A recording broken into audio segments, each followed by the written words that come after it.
Very good morning Sandeep जी। तो आपको sir, और मैं अपने दर्शकों तो पहले ही बोल चुका हूं, आपको धनतेरस की ढेरों शुभकामनाएं सर। और जिस तरह से मूड माहौल है ना मार्केट में, कहे बिना रुका नहीं जा रहा सर। एडवांस में ही सही, लेकिन हैप्पी दिवाली। हैप्पी दिवाली और सभी दर्शकों को धनतेरस और दिवाली की शुभकामनाएं। ऑफ कोर्स देखो, जो आपने बताया काफी पॉजिटिव माहौल थोड़ा बन रहा है। और जो आपने लॉन्ग शॉर्ट पोजीशन की बात की, काफी टाइम के बाद हमने इस तरह की पोजीशन देखी जो दिखा रहा है कि समहाउ इंटरेस्ट आ रहा है। और जैसे रिजल्ट जैसे जैसे आ रहे हैं, जैसे टीसीएस और इन्फोसिस के रिजल्ट इतने खराब नहीं आए जितना एक्सपेक्ट है, वो बात अलग है। मार्केट आईटी में इतना पॉजिटिव नहीं, इसलिए कह सकते हैं कि थोड़ा डाउन जा रहा है। लेकिन ओवरऑल अगर आप देखो तो रिजल्ट इतने खराब नहीं, और आई थिंक वही हमें दिख रहा है। कुछ अगर इवन एक्सिस बैंक और वो वहां लगा कि थोड़ा प्रॉब्लम है, लेकिन वहां पे आप देखें थोड़ी बढ़ोतरी हो रही है। सो अगर इस तरह के, अगर खास करके लार्ज कैप्स के अगर रिजल्ट ठीक ठाक आने लगे, आई थिंक आप ये और शॉर्ट पोजीशन कम होती हुई देखेंगे। और वही चीज है कि जो मार्केट को ना ऑल टाइम हाई के पास ले जा सकती है। ऐसा नहीं कि तुरंत जाएगा, लेकिन हाँ, चीजें एटलीस्ट दिवाली के टाइम तो पॉजिटिव है, तो आई थिंक हमें दोनों हाथ से लेना चाहिए। बिल्कुल लेना चाहिए। और जो आप लॉन्ग शॉर्ट रेशो की बात कर रहे हैं ना सर, 29 सितंबर का आंकड़ा था जब हमने 16% उनकी लॉन्ग पोजीशन देखी थी। और उसके बाद फिर हमने सबसे कम नंबर भी देखा था, हिस्टोरिकल लो पे पहुंच गए थे 6%। एक ही दिन में 10% का हमने फॉल देखा था। तो 94% पर शॉर्ट पोजीशन पहुंच गई थी 30 सितंबर को। तो 29 सितंबर के बाद हाईएस्ट लेवल पर लॉन्ग पोजीशन, यानी कि एफआईएस का जो कॉन्फिडेंस है वो 29 सितंबर के बाद हाईएस्ट लेवल पर, ऑलमोस्ट आप कह सकते हैं कि 3 हफ्ते के आसपास की ऊंचाई पर आपको एफआईएस का जो कॉन्फिडेंस लेवल है, या फिर जो पॉजिटिव साइड पर रुझान है, सेंटीमेंट है, वो फिलहाल नजर आएगा। उसमें नतीजों का बड़ा हाथ है, जाहिर सी बात है। आज रिलायंस इंडस्ट्रीज के नतीजे आएंगे, कल हमने विप्रो के, इन्फोसिस के नंबर्स आते हुए देखे हैं, टीसीएस, टेक महिंद्रा जैसी company persistent already numbers report कर चुके हैं। मैं नंबर्स की तरफ आता हूं सर। कल हमने देखा है कि हमारा जो रुपया है ना, वो भी एक पांचवा फैक्टर है। मैं जो उस माला की बात कर रहा था ना, उसमें जो पांचवा मनका है ना, ये पांचवा मनका है रुपये का। डॉलर के सामने हमारा जो रुपया है वो ऑलमोस्ट 2 महीने की ऊंचाई पर पहुंचा है। डॉलर 10 दिन के लो पर है, केवल 2 हफ्ते के आसपास के लो पर है, लेकिन हमारा रुपया पहुंच गया 2 महीने की ऊंचाई पर, क्योंकि हम गिरे भी ज्यादा हैं। ये भी बात एक फैक्ट है। तो गुरुवार को डॉलर के मुकाबले हमने देखा कि 25 पैसे की जो मजबूती है वो रुपए में बनती हुई दिखी। 88.7 का लेवल था और उसके सामने हम 87-82 पर जाकर बंद होते हुए दिखे हैं गुरुवार की, यानी कि कल की जहां तक बात है। 2 दिन में हमने देखा है कि रुपए में ऑलमोस्ट 90-95 पैसे की जो बढ़त है वो बनती हुई दिखी है। और ये एक पांचवा फैक्टर है जो कि हमें काफी हद तक मजबूती दे रहा है। अच्छा, इसमें एक छठी बात भी जोड़ देता हूं, वो भी देख लीजिए। वो है हमारा जो वर्चस्व बढ़ रहा है दुनिया में जिस तरह से। डिफेंस सेक्टर आज फोकस में रहेगा। क्यों रहेगा? क्योंकि इंडियन एयरफोर्स, जिसे हम आईएएफ के नाम से भी जानते हैं, ये दुनिया की तीसरी सबसे शक्तिशाली एयरफोर्स बनी है। तो चीन को पछाड़ भारतीय वायुसेना ने एक नया इतिहास रचा है। और ये आंकड़े आए हैं world directory of modern military aircraft की ओर से। उनकी ओर से ये रैंकिंग की गई, जिसमें चाइना को पीछे पछाड़ हम केवल अब यूएस और रूस के पीछे रह गए हैं। उनके बाद हम दुनिया में हमारी जो एयरफोर्स है वो तीसरे स्थान पर पहुंच गई है। तो ये भी एक हमारे लिए गौरव की बात है, एक गर्व की बात है। और एक हमारे मार्केट्स के लिए हो सकता है ये आज ये उत्साह के रूप में कामकाज करती हुई दिखे। सर, डिफेंस सेक्टर के लिए आप इस स्टेप को कैसे देखते हैं, इस रैंकिंग को?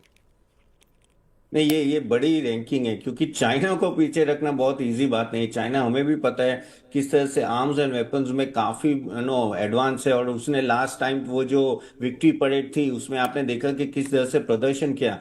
वैसे चाइना जैसी शक्तिशाली कंट्री को पीछे रखना एक सेल्फ ही एक बड़ी बात है। तो of course congratulation to defence and of course aerospace, क्योंकि ये इजी नहीं है।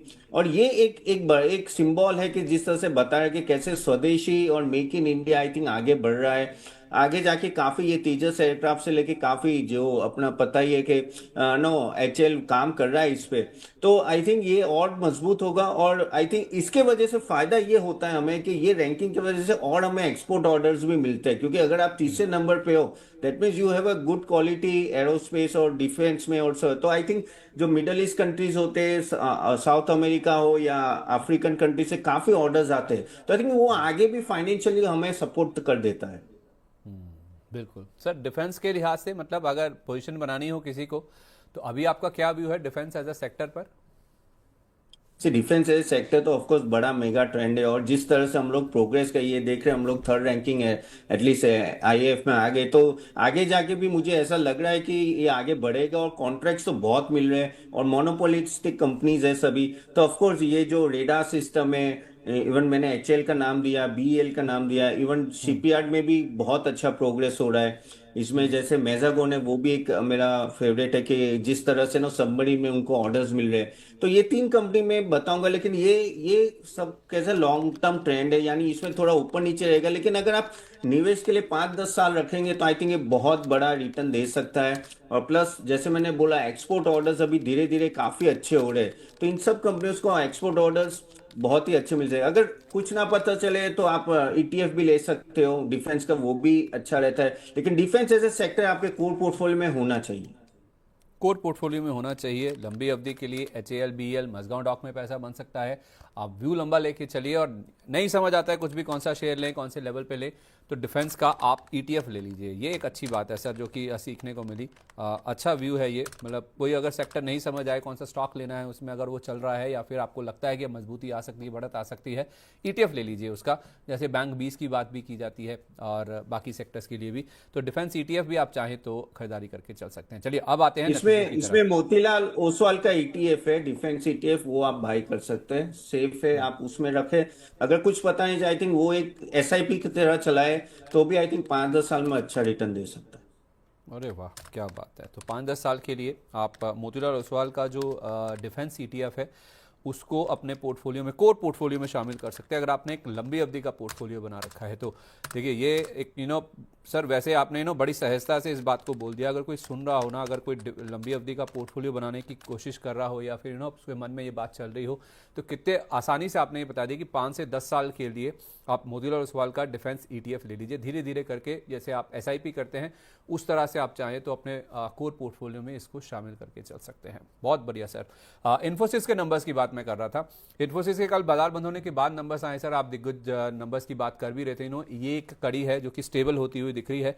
इन्फोसिस के नंबर्स मोर और लेस आप देखेंगे तो अनुमान के मुताबिक आपको नजर आएंगे। 7,365 करोड़ रुपए का मुनाफा आया। क्वार्टर क्वार्टर बेसिस पे नंबर है, तिमाही दर तिमाही 6.5% बढ़ा है, और बाजार जो मान के चल रहा था 7,265-66 करोड़ के आसपास का नंबर, उससे अच्छा ही आया है। 100 करोड़ ऊपर का ही नंबर इन्होंने रिपोर्ट किया है। रेवेन्यूज थोड़ा सा बढ़कर आए हैं। 44,140 करोड़ का अनुमान था, 44,490 करोड़ आया, 5% यहाँ पे बढ़ा था। 6.25% एबिट ग्रो किया है। 9353 पर नंबर आया, 9380 के आसपास बाजार मान के चल रहा था। ये इन लाइन विद एक्सपेक्टेशन है। और मार्जिन्स की जहाँ तक बात है, एबिट मार्जिन जो रिपोर्ट किए गए हैं कंपनी की ओर से, वो 21.3% रहने का अनुमान था। यानी कि बाजार मान के चल रहा था कि 50 बेसिस पॉइंट की बढ़त होगी, 20 बेसिस पॉइंट यानी कि 0.2% की बढ़त इस बार नंबर्स में हमने देखी है। डॉलर रेवेन्यू की जहां तक बात है तो 0.3% का जंप यहां पे भी है। 5076 मिलियन का नंबर इस बार रिपोर्ट किया गया, 5048 मिलियन का अनुमान था। तो ये भी नंबर आप देखेंगे तो मोर और less in line with expectation है। अब आइए अहम बात पर। नंबर्स के साथ साथ इन्फोसिस में अगर कोई चीज देखी जाती है ना, तो वो है गाइडेंस। गाइडेंस की जहां तक बात है तो गाइडेंस का जो लोअर एंड है, उसको ऊपर ऊपर रिवाइज किया गया है। जो रेवेन्यू ग्रोथ गाइडेंस 1 to 3% का था, उसे बढ़ाकर 2 to 3% कर दिया गया है। हालांकि जो ऑपरेटिंग मार्जिन है उसका गाइडेंस अभी भी 20 से 22% पर बरकरार रखा गया है। और इस बार भी मार्जिन आप देखें 21% पर कंपनी ने रिपोर्ट किए हैं। वही रेंज जो बोली गई है, उसी रेंज के गाइडेंस के बीच में ही मार्जिन आता हुआ दिखा है। सर नंबर्स और गाइडेंस के आधार पर आज इन्फोसिस में कैसा एक्शन दिख सकता है?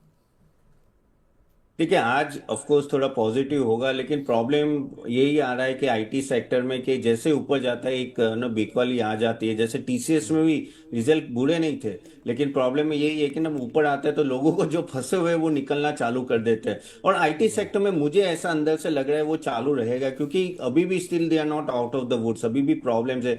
जो गाइडेंस भी दे रहे वो इतना भी उत्साही नहीं है, क्योंकि अगर आप बाकी सब सेक्टर देखें तो आपको ज्यादा पैसा बन सकता है, ऐसा लग जाता है यहाँ। ऑफकोर्स ये स्टॉक्स नीचे है, वैल्यूएशन वाइज आप बोलोगे कि बहुत ही नीचे कंपेयर टू उनकी एवरेज, लेकिन प्रॉब्लम ये कि ग्रोथ क्या दिखेगा यहाँ से। और AI का इशू, जैसे अपनी जो रिजल्ट दिया तो वो काफी बोल रहे कि शिफ्ट और AI डील्स में करने वाले, गाइडेंस 2 to 3% का है। जो ओवरऑल मुझे ऐसा लग रहा है कि इतनी बड़ी कंपनी अगर आपको ग्रोथ चाहिए 15-20% का, तो मुझे यहाँ थोड़ा डाउट लग रहा है लंबी अवधि के लिए।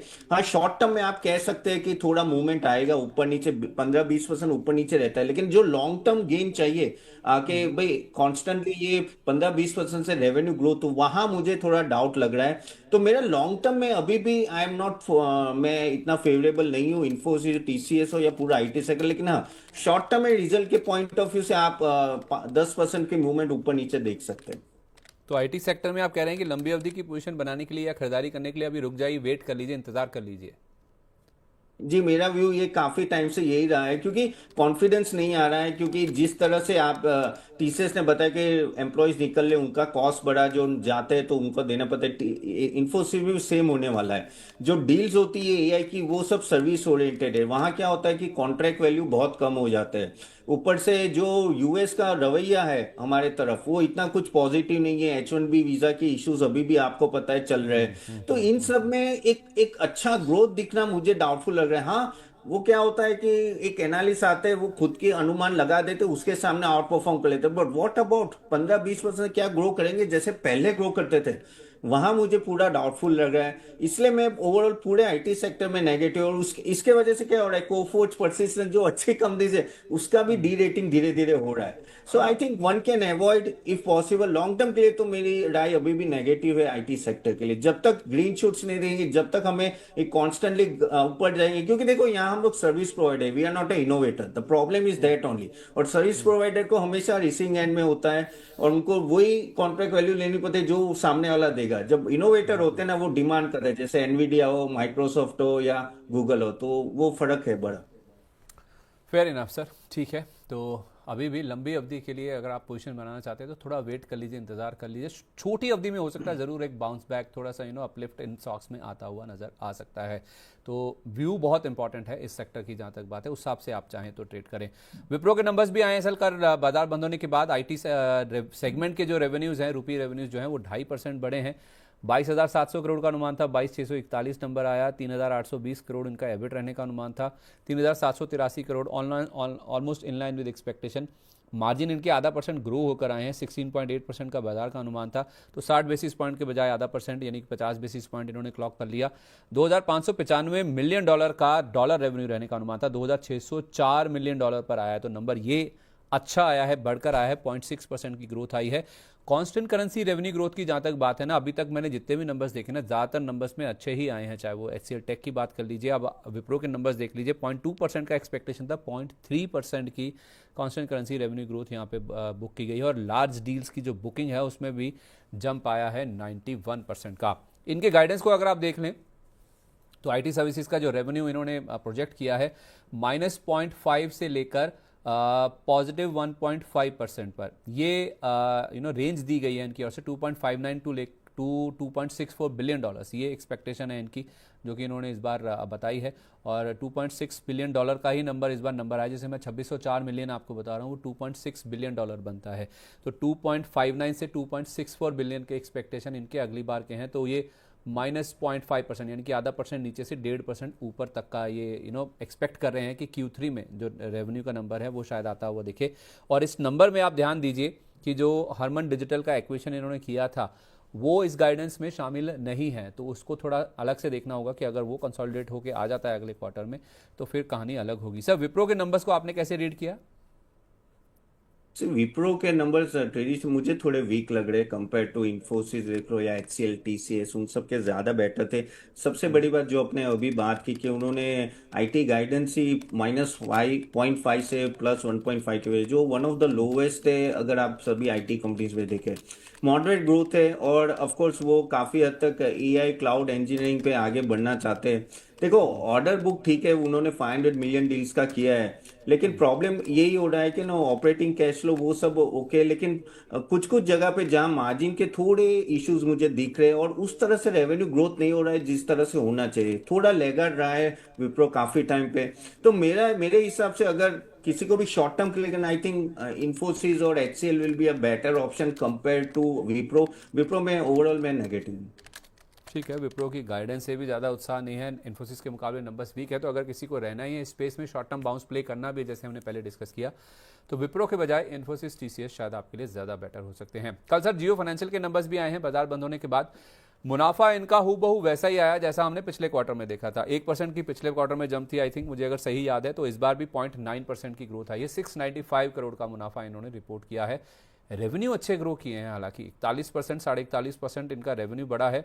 अब ये जो रेवेन्यू पॉजिटिव अच्छा बढ़ा है, इसको पॉजिटिवली लिया जाए, या फिर रेवेन्यू इतना अच्छा बढ़ने के बावजूद मुनाफा नहीं बढ़ा है, इसको नेगेटिवली लिया जाए? देखिए, इतना कहते हैं ना कि फ्लैट रहा है, इसलिए थोड़ा तो इम्पैक्ट आएगा शॉर्ट टर्म में जियो, लेकिन जियो एक बहुत ही मुझे लग रहा है कि स्ट्रक्चरली 2-3 साल की स्टोरी है। रीजन क्योंकि यहाँ थोड़ा पेशेंस रखना पड़ेगा, उनके सभी एक के बाद एक डिपार्टमेंट नो स्टार्ट हो रहे, म्यूचुअल फंड तो हो गया, ब्रोकिंग हाउस चालू होगी, लैंडिंग का भी अभी चालू होगा, तो स्केल लैंडिंग और इंश्योरेंस और पेमेंट में आगे जाके होगा। एएमसी का आप देखिए एक के बाद एक म्यूचुअल फंड आ रहे हैं, और ये कहते हैं ना कि थोड़ा आपको वैल्यूएशन वाइज तो आपको महंगा लगेगा कि भाई जिस तरह से प्रॉफिट नहीं था लेकिन स्टॉक बढ़ा हुआ है। लेकिन अगर ये ऐसी बात है ना, वो जोमेटो जैसे, ऐसा तो ये प्रॉफिटेबल है जोमेटो तो, अभी थोड़ा प्रॉफिट में है, लेकिन उस तरह की स्टोरी के जहां आपको स्केल के लिए खेलना पड़ेगा, और स्केल के लिए आई थिंक आपको 1-2 साल वेट करना पड़ेगा। तो मैं अभी भी पॉजिटिव हूँ जियो पे। जियो पे इस लेवल या इसके नीचे लेवल पे अगर स्टॉक ये आता है ना, तो आई थिंक आप लेना ले सकते हैं। 2 साल का आप व्यू रखें, आई थिंक जब उनके सभी डिपार्टमेंट चलने लगेगा, आई थिंक पूरा जियो इकोसिस्टम जब चलने लगेगा, आई think that will give you much more profitable. जैसे तो आई थिंक बजाज फाइनेंस के सामने कोई खड़ा रह सकता है तो जियो ही खड़ा रह सकता है। So I think I am positive for medium term, तो ये अपॉर्चुनिटी मिलती है तो आप इन्वेस्ट कर सकते हो। मतलब अगर आपका 2 से 3 साल का नज़रिया है तो जियो फाइनेंशियल को इस लेवल पे भी खरीदा जा सकता है। जी। फेयर इनफ सर, ठीक है। रैलिस इंडिया के नंबर्स देखिए एक बार, कल बाजार बंद होने के बाद आए हैं। इनका मुनाफा 4% ग्रो किया है, 102 करोड़ रुपए का नंबर इन्होंने इस बार रिपोर्ट किया है। जहाँ तक रेवेन्यू की बात है तो 7%, 7.25% का ड्रॉप है, उतना ही इनके अबिडा में भी ड्रॉप हमने बनता हुआ देखा है, और मार्जिन्स फ्लैट रहे हैं 17.9% पर। सर 2 एक क्वार्टर मुझे याद है रैलिस इंडिया के काफ़ी अच्छे आए हैं, और इस बार आप देखेंगे तो नंबर्स आ गए हैं इनके फ्लैट। कैसे देख रहे हैं सर आप रैलिस इंडिया के नंबर्स को, और पूरा स्पेस फिर एग्री से रिलेटेड जो है उसमें कैसा एक्शन दिखेगा आज? देखिए, ये हमेशा ऐसा ही होता है कि इनिशियली जब मॉनसून आने वाला होता है, I think crop harvesting season, तब ये सब स्टॉक बढ़ते फिर वापस नीचे आ जाते हैं। और काफी मोस्ट लो एग्रोकेमिकल देख लो, एग्रीकल्चर स्टॉक्स में ये देखो, सेम चीज यहाँ भी हो रही है। स्ट्रक्चरली ये स्टॉक ऐसे वीक हो जाते हैं क्योंकि क्या होता है कि जब डिमांड नहीं रहती तो स्टॉक काफी फ्लैट हो जाता है, और यहाँ भी मुझे ऐसा ही लग रहा है। और अगर आप देखो तो नो काफी वो काम करे, लेकिन जो सीजनल और रिस्क है वो बड़ा है। टॉप लाइन उस तरह से ग्रो नहीं हो रहा है जिस तरह से नो वैल्यूएशन है। कॉम्पिटिटिव प्रेशर भी काफी है। Eight the end of the day मुझे यहाँ लग रहा है कि मार्जिन इंप्रूवमेंट वो सब होगा, लेकिन उसमें टाइम लगेगा, और एक्सपोर्ट और उसमें अभी भी प्रॉब्लम है, जिस तरह से ट्रेड वॉर चले तो एक्सपोर्ट में भी इश्यूज आ रहे हैं। और बैकवर्ड इंटीग्रेशन की बात हो रही है लेकिन अभी तक उसा हुआ नहीं है, तो आई थिंक मेरे एंड से तो ये अवॉइड ही होगा। और ऐसे भी जो बेस्ट सीजन था इनका अभी पीछे, तो आई थिंक ना करे तो बेटर है, अवॉइड ही कीजिए। ठीक है, ओके। मेट्रो ब्रांड्स के भी नंबर कुछ ऐसे ही हैं सर। रेवेन्यू जरूर इनका 11% ग्रो किया है, लेकिन नेट प्रॉफिट इनका 4-4.25% गिर कर आया है। अबिड्डा 22% बढ़ा, मार्जिन इनके ठीक है 26%, 26.5% के आसपास ही है। लेकिन सर मुनाफे में जो डी ग्रोथ हुआ है उसका आज कैसे इम्पैक्ट देखते हैं आप? नहीं, ये अच्छे नंबर्स नहीं है, क्योंकि देखिए अब जीएसटी कट होता है या ये सब होता है, तो ये सब में खासकर मैंने जितना याद है मुझे फुटवेयर में भी हुआ था।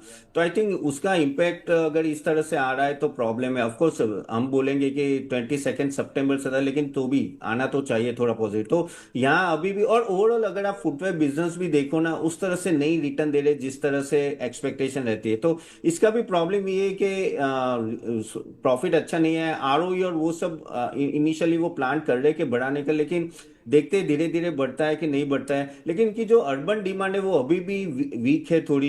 इन्वेंट्री और मार्कडाउन बहुत ही नो रहेगा क्योंकि उनके पास एक्सेस स्टॉक है। वैल्यूएशन थोड़े स्ट्रेच मुझे लग रहे हैं अभी भी इस लेवल पे, जिस तरह से रिजल्ट उस तरह पे इस वैल्यूएशन पे नहीं होना चाहिए। सो आई थिंक एक्सपेंसेस भी आई है, तो मेरे हिसाब से इवन दो दिवाली सीजन अच्छी जाएगी, लेकिन अभी इस वैल्यूएशन बेस पे तो आई थिंक मेरे एंड से अवॉइड ही होगा। ठीक है, अवॉइड ही रहेगा मेट्रो ब्रांड्स का शेयर भी। CIE ऑटोमोटिव, इसके नंबर सर अगर आपने देखे हो तो यहाँ पे मुनाफा 10% के आसपास ग्रो किया है। रेवेन्यू में भी हमने 11% की जंप देखी है, 7.5% EBITDA बढ़कर आया, और मार्जिन फ्लैट रहे हैं 15-15.5% के आसपास। इनके नंबर्स को कैसे रीड किया सर आपने?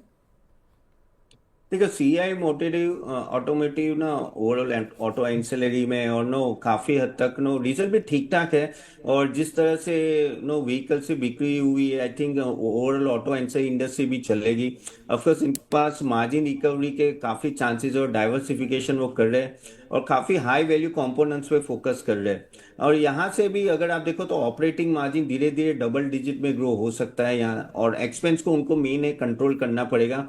स्टेबल है काफी हद तक उनका बिजनेस, और ऑटो सप्लाई चेन डिमांड जिस तरह से, आई थिंक उसको उससे डायरेक्ट फायदा होगा। तो ये स्टॉक यहाँ से मुझे अभी भी लग रहा है कि यहाँ से रिटर्न दे सकता है। तो आई थिंक किसी के पास है तो बने रहे, और थोड़ा नीचे है तो आप इन्वेस्ट कर सकते हैं थोड़े लॉन्ग टर्म के लिए।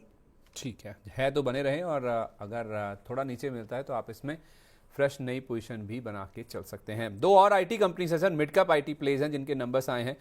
दिग्गज हमने इन्फोसिस और विप्रो की बात तो कर ली। एलटीआई माइंट्री की जहां तक बात है तो इनका मुनाफा 10% ग्रो किया है क्वार्टर क्वार्टर बेसिस पर। 1227 करोड़ रहने का अनुमान था, 1381 करोड़ नंबर आया, बहुत शानदार है सर अनुमान के मुताबिक तो नंबर। वैसे आपको 10% की ग्रोथ दिखेगी, लेकिन अनुमान से ये ऑलमोस्ट 150 करोड़ ज़्यादा का मुनाफे का नंबर इन्होंने रिपोर्ट किया है। 10,308 करोड़ का रेवेन्यू रहने का अनुमान था, रुपी रेवेन्यू, ये आया है ऑलमोस्ट 10,400 करोड़, तो ऑलमोस्ट 90 करोड़ रुपए के आसपास का ज़्यादा नंबर अनुमान के मुताबिक यहाँ पर भी दिखा है। 1500 करोड़ रुपए के आसपास एबिट रहने का अनुमान था, 1650 करोड़ का नंबर आया, यानी कि 100 करोड़ रुपए का इजाफा यहाँ पर भी है। और मार्जिन बाजार मान रहा था कि बढ़कर आएंगे 14.3% वाले 15% के आसपास आएंगे, 70 बेसिस पॉइंट का जंप का अनुमान था, लेकिन मार्जिन बढ़कर आए हैं 160 बेसिस पॉइंट, ऑलमोस्ट 16% के आसपास के जो मार्जिन हैं वो कंपनी की ओर से पहुंच गए हैं। सर एलटीआई माइंट्री के नंबर्स के बाद मिड कैप आईटी में दिखेंगे आज फायरवर्क्स? जी, LTMNT के काफ़ी अच्छे नंबर है, और जैसे आपने बोला ना कि मार्जिन ने अच्छा खासा बीट किया है, एंड डबल डिजिट वो अभी भी यूएसडी ग्रोथ देख रहे हैं यहाँ से रेवेन्यू का। और क्लाउड एआई और उसमें काफ़ी फोकस है। मार्जिन 18% के अबव अगर सस्टेन करते जैसे उन्होंने बोला, तो वो काफ़ी मार्केट ना उनके लिए अच्छा होगा। BFSI और नो काफ़ी वर्टिकल्स में वो आगे ग्रो कर रहे हैं। ऑपरेटिंग मार्जिन कुछ 19% है, जो ठीक है, नॉट बैड, लेकिन उनका जो थोड़ा नेगेटिव पॉइंट आ सके, लेकिन ओवरऑल अगर आप बात करें तो आई थिंक काफी अच्छे नंबर है। तो of course I think short term में थोड़ा जंप आ सकता है, लॉन्ग टर्म के लिए तो जैसे मेरी राय है वो बनी रही है, तो शॉर्ट टर्म के लिए आप इसको ले सकते हैं। ठीक है, ओके। अच्छा, इसके विपरीत साइंट के नंबर्स भी आए हैं, ये नंबर्स अच्छे नहीं नजर आ रहे हैं। आप किसी भी पैरामीटर पर देख लीजिए, नंबर्स आपको वीक नजर आएंगे। हालांकि ये numbers year on year basis पे हैं। मुनाफा इनका 29% घटा है, रेवेन्यू 4% के आसपास, अबिड्डा 26%, और मार्जिन 16% वाले 12.25% के आसपास आ गए। सर साइंट के नंबर्स मैं सही रीड कर रहा हूँ क्या? नहीं, साइन का अगर आप देखो तो काफी हद तक काफी क्वार्टर से ये चल रहा है नो, इतना एक्सपेक्टेशन बहुत ही साइन के साथ के नहीं ये अच्छा परफॉर्म करे, लेकिन क्वार्टर टू क्वार्टर नो काफी डिसअपॉइंट किया है, और रेवेन्यू ऑलमोस्ट बड़ा डाउन है इनका। और अगर आप देखो तो नो काफी डिपेंडेंस उनका वन ऑफ गेम था प्रॉफिट का, उसके वजह से मार्जिन भी काफी स्क्वीज हो रही है। अंडरलाइन रेवेन्यू काफी है, अंडरलाइन है ना, रेवेन्यू में काफी डिक्लाइन है, तो वो एक प्रॉब्लम है। ऑर्डर बुक भी इतनी अच्छी नहीं है। तो बाकी सब कैश और डेट पोजीशन प्लस सेमीकंडक्टर में वो एक्सपांड कर रहे हैं, हायर मार्जिन इंजीनियरिंग में बिजनेस में फोकस कर, लेकिन eight the end of the revenue उस तरह से आना चाहिए, प्रॉफिटेबिलिटी मेंटेन होनी चाहिए। तो I think Cyient is completely avoid from my side. I think काफी क्वार्टर से वो अंडर परफॉर्म किया है, आई थिंक अभी भी वही चल रहा है। ठीक है, ओके। तो एलटीआई माइंट्री जरूर छोटी अवधि के लिए आप खरीदारी की लिस्ट में डाल सकते हैं, लेकिन साइंट को आप पूरी तरह से कीजिए अवॉइड। इंडसइंड बैंक सर, इसको लेकर एक ना नई जांच शुरू हो गई है, जरा इसके बारे में थोड़ा बताइए। नंबर्स के अलावा ये स्टॉक आज फोकस में रहेगा। इकोनॉमिक ऑफेंस विंग यानी कि ईओडब्ल्यू ने एक 258 करोड़ रुपए की एक एंट्री है, जिसके ऊपर अनसब्सटेंशिएटेड एंट्री है सर। ये मैं आपको अगर जो भाषा शैली यूज़ की गई है उसको बताऊं तो उसको लेकर अब नए सिरे से जो जांच है वो ईओडब्ल्यू की ओर से शुरू की गई है, और इसमें जांच इस चीज़ की चल रही है कि ये जो अमाउंट है 258 करोड़ रुपए का, क्या इसका इस्तेमाल रिपोर्टेड इनकम को इन्फ्लेट करने के लिए तो नहीं किया गया है, इस बात को लेकर जांच होगी। तो इंडसइंड बैंक में पहले भी जांचें चली हैं, हमारे सामने रिपोर्ट्स भी आई हैं। ये जो नया मामला सामने आया है सर, इसका इम्पैक्ट आज कैसा दिखेगा? नहीं, देखिए इंडसइंड बैंक, मैं काफी टाइम से ही बोल ही रहा हूँ कि एक बार प्रॉब्लम आती है तो बैंक्स की प्रॉब्लम चलती रहती है, और ये देखिए ये एक नया इश्यू आ गया। और यही प्रॉब्लम होता है जब मैनेजमेंट नो इस तरह से मैनेज करके कंपनी को छोड़ के चले जाने की बातें करें, तब ऐसा ही होता है। आई थिंक उनके सीईओ को भी अभी तक अभी भी है, लेकिन नो निकाला गया है, बट बहुत कुछ कॉम्प्लिकेशन है वहाँ। और जिस तरह से ये सब केसेस चल रहे हैं ना, does not give a positive no figure for this और picture for this company at the end of the day. देखो एनालिस्ट हो या इन्वेस्टर, उनको क्लैरिटी चाहिए और यहाँ क्लैरिटी बन नहीं रही। और यहाँ ये जो भले 256 करोड़ या जो आप बोल रहे हैं छोटा मामला है, लेकिन एट द एंड वो एक केस तो है ही। अगेन द न्यू मैनेजमेंट जो आ रही है वो आगे जाके कैसे एक्सपांड करेंगे, किस तरह से कंट्रोल्स रखेंगी, और नो क्रेडिट कॉस्ट रेशियो उनका आप देखिए कि स्टेबल होगा कि नहीं होगा। और नए सीईओ का अपॉइंटमेंट तो हो गया, लेकिन उनके लिए भी बहुत सारे चैलेंजेस है। तो टर्न अराउंड के बारे में अभी भी थोड़ा टाइम लगेगा, बुक्स को क्लीन होने में टाइम लगेगा। तो आई थिंक ये स्टॉक तो मेरे लिए पहले से अवॉइड ही था जब से वो केस आया है। क्योंकि जब तक क्लैरिटी नहीं आती ना, ये स्टॉक मुझे नहीं लगता मूव होगा, और ऊपर के लेवल पे सेलिंग आएगा। तो आई थिंक यस, ये कंप्लीटली अवॉइड है मेरे हिसाब से। अच्छा, ठीक है, ओके, पूरी तरह से अवॉइड करना चाहिए इसको। हिताची एनर्जी भी देखिए सर, फिर मैं ब्रोकर्स की ओर बढ़ता हूँ। हिताची एनर्जी ने बोला है कि ये 2000 करोड़ रुपए का निवेश करना चाहते हैं भारत में। घोषणा कर दी इन्होंने, global tech and innovation centre के विस्तार के लिए ये निवेश किया जाएगा और तमिलनाडु में ये निवेश होगा, जिससे माना जा रहा है कि करीब 3000 नई नौकरियां जुड़ती हुई नजर आएंगी। हिताची एनर्जी सर, ये जो नया निवेश कर रहे हैं उसके बेसिस पर आज आपको की उम्मीद करके चलें, कैसे ट्रेड करने की राय देंगे? से हिटाची एनर्जी अच्छा स्टॉक है। अगर आप देखो कैपिटल ग्रोथ में बड़ा भी, लेकिन बहुत बढ़िया है। अगर इसका पी भी देखो तो 156 का पी है। तो स्टॉक बहुत ही बढ़िया है, क्योंकि बीच में जब एबीबी सीमेंट सब है तो हिटाची आई थिंक उनसे भी ज्यादा बड़ा है। और ऑफ कोर्स जैसे आपने न्यूज दिया तो काफी एक्सपांशन करे यही बड़ौदा में, ये तो मुझे पता है। तो वहाँ काफी ग्रेड का बड़े बड़े कॉन्ट्रैक्ट्स आए, ऑर्डर बुक तो आई थिंक बहुत बड़ी है इनकी। एक्चुअली ऐसा है कि कैपेसिटी नहीं है उतना सब करने की। ऑर्डर बैकलॉग बहुत ही बड़ा है। अब धीरे धीरे उनको एग्जीक्यूशन पे फोकस करना पड़ेगा, और हेल्दी मार्जिन मेंटेन करे उसे। लेकिन प्रॉब्लम वही है कि स्टॉक बहुत बढ़ चुका है, सच बोलूं तो स्टॉक थोड़ा ज्यादा ही बढ़ चुका है। इसलिए कंपनी में कोई इशू नहीं है, पर वैल्यूएशन की एंड से मैं अभी भी आई थिंक नीचे आने की राह देखूंगा, एटलीस्ट 15-20%। फिर जाके आई थिंक 15% क्या, फिर जाके आई थिंक इसमें इन्वेस्ट करना चाहिए। वैल्यूएशन काफी हाई है। ठीक है, तो 15-20% नीचे आए तो जाकर आप इसमें निवेश करने के बारे में सोच सकते हैं। लेकिन ब्रोकर्स क्या सोच रहे हैं, नंबर्स के बेसिस पर कौन से ऐसे स्टॉक्स हैं जो कि उनके रडार पर आए हैं, ये बताने के लिए मेरे सहयोगी नरेंद्र मेरे साथ जुड़ चुके हैं फिर से। नरेंद्र भाई बताइए, कौन से स्टॉक्स पर नजर रखें ब्रोकर्स की रिपोर्ट के दम पर? जी शुक्रिया संदीप। ब्रोकर्स के कई रिपोर्ट्स आई है और इसमें कई शेयरों पर उन्होंने अपनी राय दी है। कुछ जो है शेयर हम आपके लिए लेकर के आए हैं। एचपीसीएल पर मॉर्गन स्टैनली ने ओवरवेट की रेटिंग दी है और 533 रुपये का टारगेट दिया है। वहीं इन्फोसिस के कल नतीजे आए हैं और इन्फोसिस पर नोमुरा ने बाई की रेटिंग दी है और 1720 रुपये का टारगेट दिया है। इसके अलावा जेफरीज ने विप्रो पर अंडर परफॉर्म की रेटिंग दी है और 220 रुपये का टारगेट दिया है। वहीं इन्वेस्टेक ने आरआईएल पर जो है बाई की रेटिंग देते हैं 1890 रुपये का टारगेट दिया है। इसके अलावा जेफरीज ने जेएसडब्ल्यू इंफ्रा पर भी बाई की रेटिंग दी है और 390 रुपये का टारगेट दिया है। जी संदीप। ओके, तो जहाँ जहाँ नंबर्स आ रहे हैं वहाँ पर कवरेज भी है। इन्फोसिस के नंबर्स आए हैं, विप्रो के नंबर्स आए हैं, कल जेएसडब्ल्यू इंफ्रा के नंबर्स भी आए थे, और रिलायंस इंडस्ट्रीज इसके नंबर्स आज आने उससे पहले आप देखिए 1890 रुपये का टारगेट इन्वेस्टेक की ओर से आया है। ये काफ़ी उत्साहजनक है। बहुत शुक्रिया आपका नरेंद्र भाई, ये अपडेट हमें देने के लिए। तो ज़रा एक बार दिखाइए, जैसे हमें तपन सर कह भी रहे थे कि विप्रो के नंबर्स इतने अच्छे नहीं नज़र आ रहे हैं। अगर आपको शॉर्ट टर्म के लिए प्ले करना ही है, लॉन्ग टर्म के लिए तो आईटी नहीं है अच्छा अभी भी, तो इन्फोसिस और टीसीएस को ज़रूर आप अपनी लिस्ट में शामिल कर सकते हैं। सर, कच्चा तेल 5 महीने के निचले स्तर पर है। जो मैंने आपको कहा था ना, वो जो माला तेज़ी की है उसमें अगर एक पहला मन का कोई है हमारे लिए सबसे बड़ा, तो वो कच्चा तेल ही है। एचपीसीएल, बीपीसीएल, आईओसी, इनको लेकर आपके क्या व्यूज़ हैं? नहीं, इनके बारे में तो काफी पॉजिटिव व्यू है, क्योंकि ये जो कच्चा तेल नीचे है, और अगर जिस तरह से ट्रम्प साहब प्रयास कर रहे हैं, और अगर रशिया और यूक्रेन के साथ समझौता हो जाता है तो कच्चा ऑयल और नीचे ही रहेगा। और मुझे नहीं लग रहा है 2 साल तक वो 75 के ऊपर जाएगा। अगर ये 70-75 के नीचे रहता है तो इन सब ऑयल मार्केटिंग कंपनीज के लिए तो कहते हैं ना कि बहुत बड़ी बात हो जाती है, क्योंकि उनका जो मार्जिन एक्सपेंशन होता है, और 1-2 क्वार्टर से देखिए आपके उनके मार्जिन एक्सपांड भी हो रहे हैं। क्योंकि जब स्टेडी ऑयल प्राइस रहता है और वो भी नीचे के लेवल पे, ऑयल मार्केटिंग कंपनीज को बहुत फायदा होता है। प्लस जो रियलाइजेशन होता है गवर्नमेंट का, वहां हमेशा दिक्कत, तो वहां उनको रिलाई नहीं करना पड़ता है। I am very positive on this stocks. तो आई थिंक ये 1 साल भी मुझे लग रहा है, एटलीस्ट 6 महीने 1 साल, तो जब तक ये ऑयल प्राइसेस नीचे है, इनके लिए तो आई थिंक अगर किसी के पास है तो बने रहिए, और नीचे आते हैं तो आप बाय भी कर सकते हो। आई थिंक मेरा पिक होगा बीपीसीएल और एचपीसीएल इसमें से। ठीक है, बीपीसीएल और एचपीसीएल ये आपके पिक हैं और बहुत ही अच्छे लग रहे हैं स्टॉक्स, स्पेशली जिस तरह का मूड माहौल क्रूड में फ़िलहाल देखने को मिला है।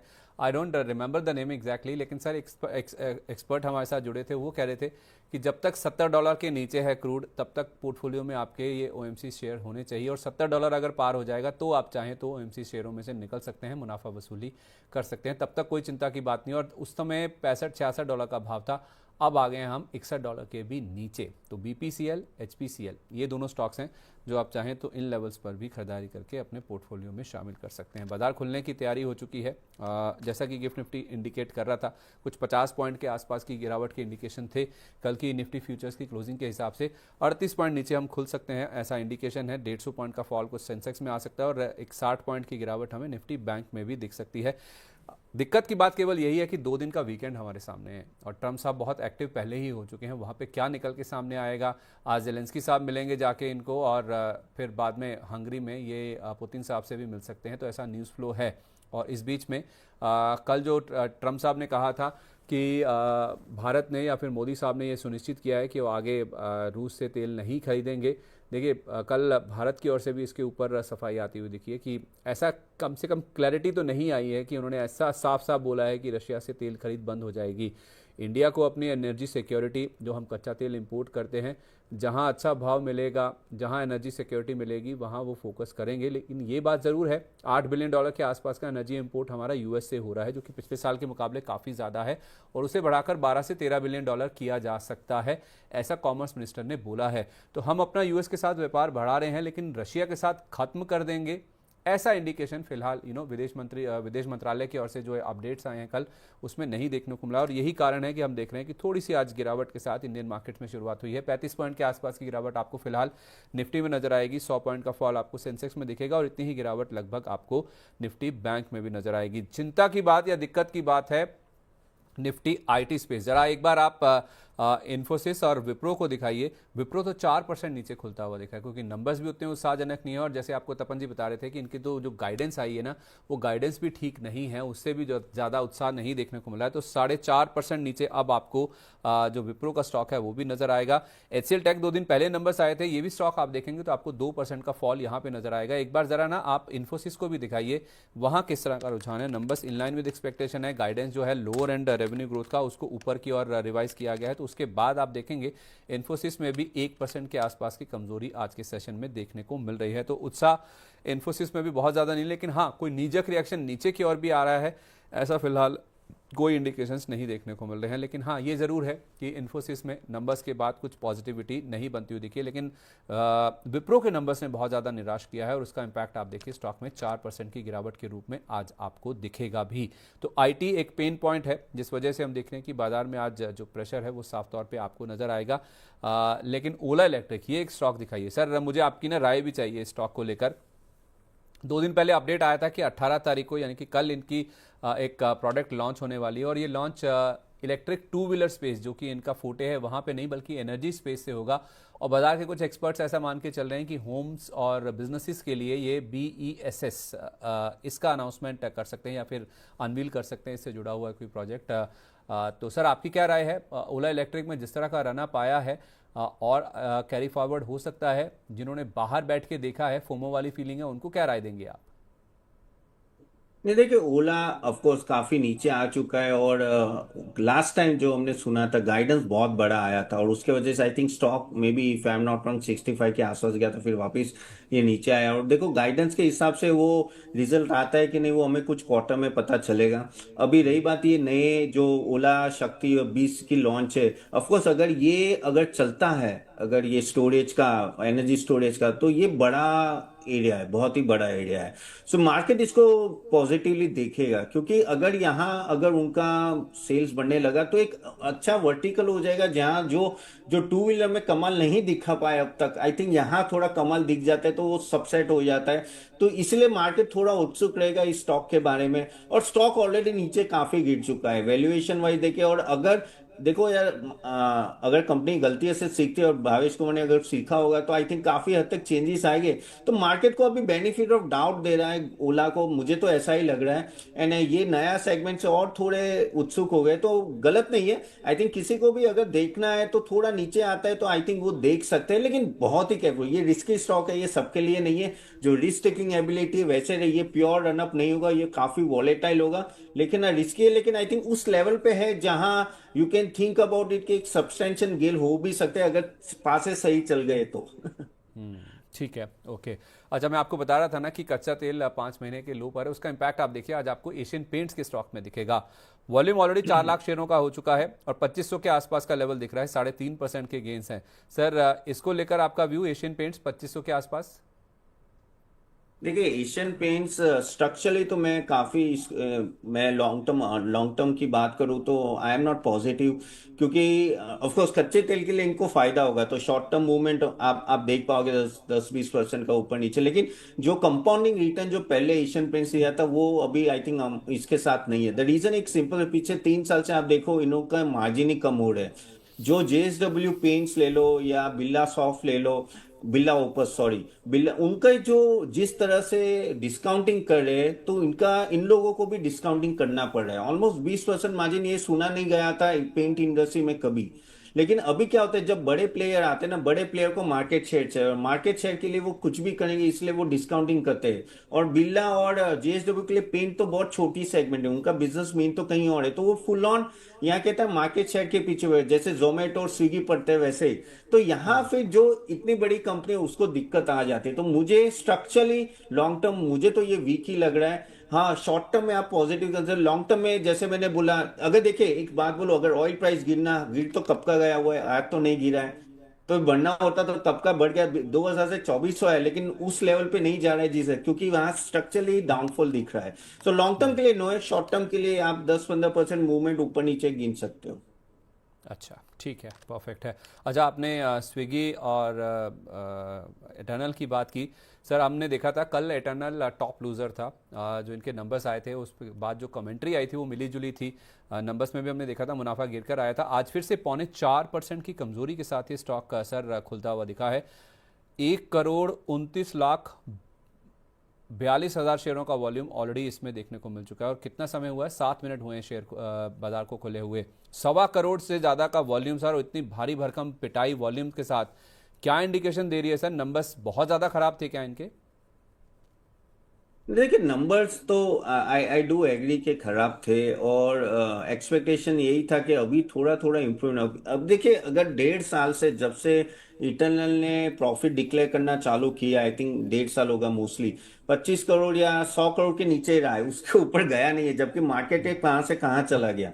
लेकिन होप स्टोरी है कि आगे जाके ये जैसे इनका मार्केट शेयर बढ़ा होगा, वो अपना प्राइस बढ़ा के नो एक तरह से नो प्रॉफिट अच्छा प्रॉफिटेबल हो गए। वो जियो जियो की स्टोरी जो होती है ना, रिलायंस जियो, जैसे पहले इनिशियली लॉस, फिर एकदम सडनली एक बड़ा जंप, वैसे इटर्नल और स्विगी के बारे में लोग सोच रहे हैं। लेकिन आप देखना कि ये नीचे आएगा तो भी लोग आएंगे, क्योंकि सबको 2 साल 3 साल के लिए बैठ करे, ये शॉर्ट टर्म का गेम नहीं है ये। अगर आप सोचो कि शॉर्ट टर्म में कह लो, यहाँ बहुत ही वॉलेटिलिटी रहेगी, ये आपके पकड़ में नहीं आएगा। लेकिन आप सोचो 2-3 साल के लिए, even I am positive both on Swiggy in internal, क्योंकि ये जो मार्केट शेयर है बहुत ही बड़ा है, यहाँ अभी भी जोमेटो स्विगी का बहुत बड़ा स्कोप है। और आगे जाके मुझे ऐसा लग रहा है कि इसमें ऐसे तो जियो है और काफी बिग बास्केट से लेके बहुत सारे हैं, लेकिन आगे जाके 2-3 प्लेयर जो बड़े होंगे वो बड़ा मार्केट कैप बन सकते हैं।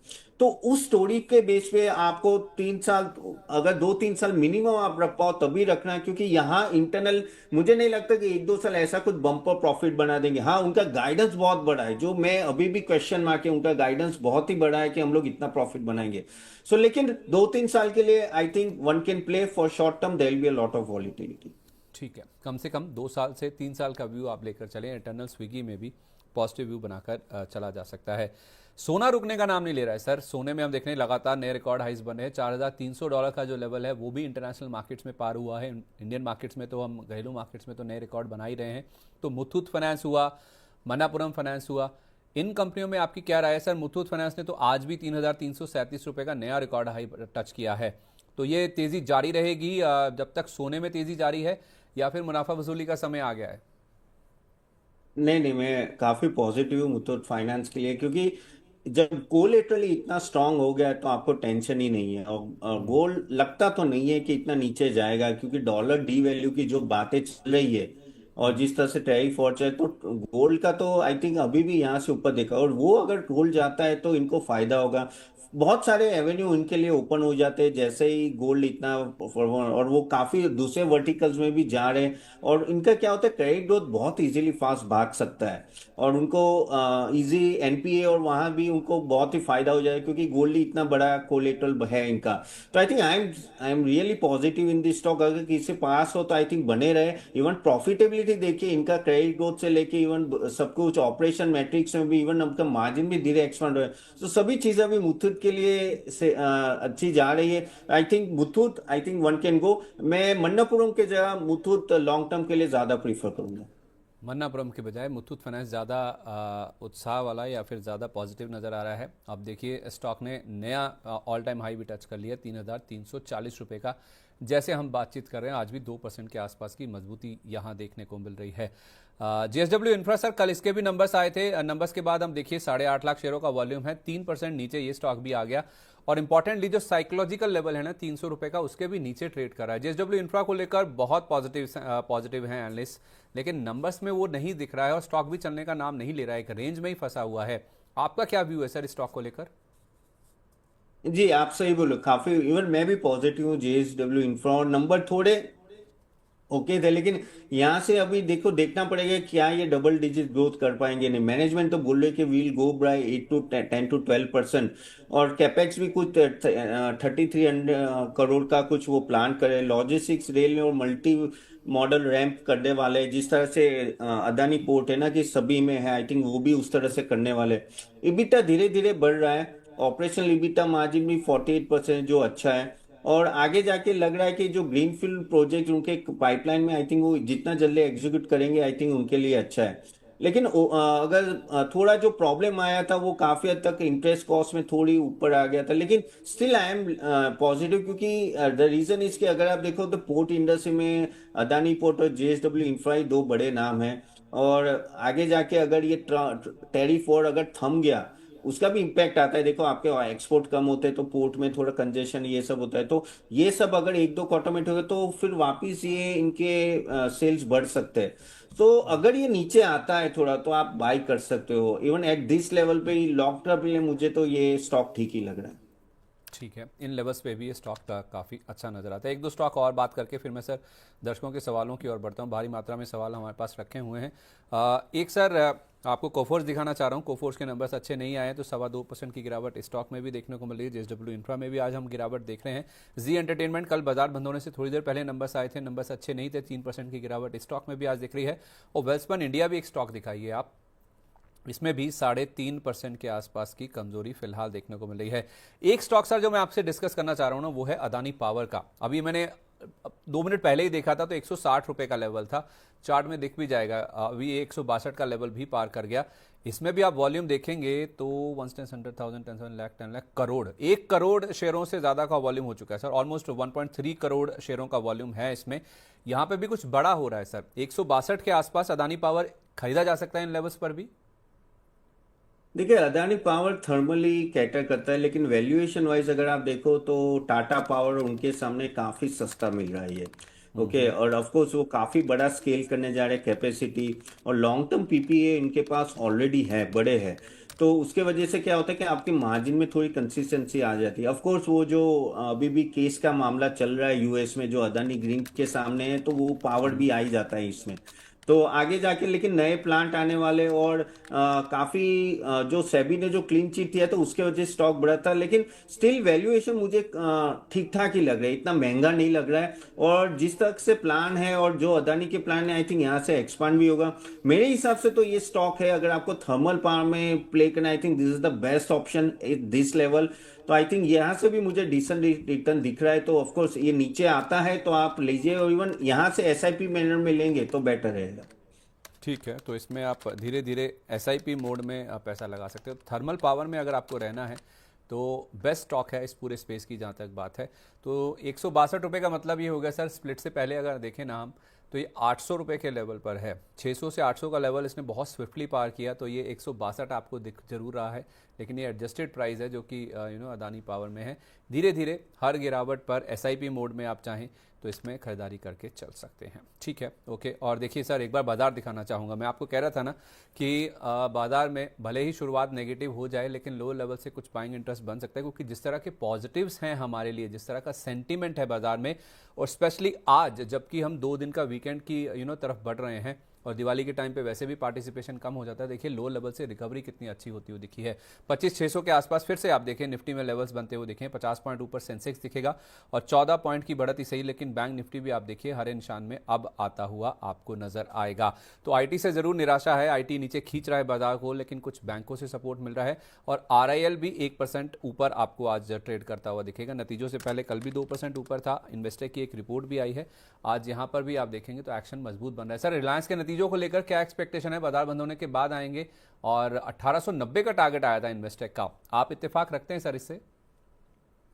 नहीं, देखो एक्सपेक्टेशन तो बहुत है रिलायंस के, क्योंकि जियो अच्छा परफॉर्म कर रहा है। इवन ऑयल टू केमिकल में भी अभी स्टेबिलिटी आ गई। रिलायंस रिटेल भी अच्छा ग्रो कर रहा है। रिलायंस एनर्जी नेक्स्ट साल से होगा।